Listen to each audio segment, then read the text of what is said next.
Hi friends, நீங்கள் இட்லி தோசை நல்லா டேஸ்ட்டான ஒரு சிம்பிளான சாம்பார் தான் பார்க்க போகிறோம். தக்காளி சாம்பார்.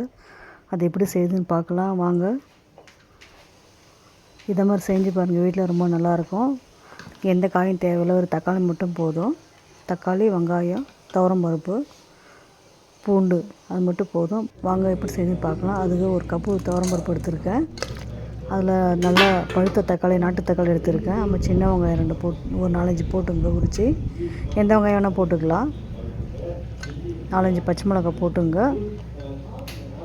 நம்ம பூண்டு ஒரு 4-5 பல் போட்டுங்க. தண்ணி ஊற்றிங்க திட்டமான. கொஞ்சம் மஞ்சள் தூள் சேர்த்துங்க. அப்புறம் கொஞ்சம் பெருங்காயம் சேர்த்துங்க வாசனைக்கு.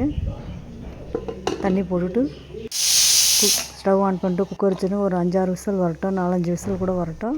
பாருங்கள், மீன் நல்லா வெந்து வந்திருக்கு பாருங்கள். இந்த டைமில் கல் உப்பு சேர்த்துட்டு கொஞ்சம் ஒரு குட்டி புளி கொஞ்சோண்டு சேர்த்துட்டு நல்லா இதுமாரி நசுக்கி எடுத்துங்க.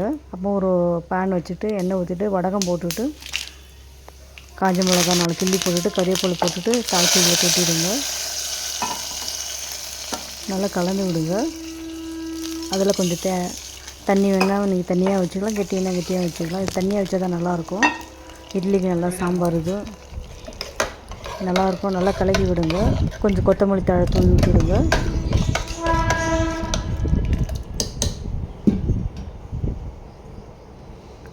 அவ்வளோதான், சாம்பார் ரெடி ஆகிடுச்சு பாருங்கள். இது இட்லி தோசை எல்லாருக்கும் நல்லா, சாதத்துக்கு கூட நல்லாயிருக்கும். செஞ்சு பார்த்துட்டு எனக்கு சொல்லுங்கள். ஓகே, பாய் நண்பர்களே.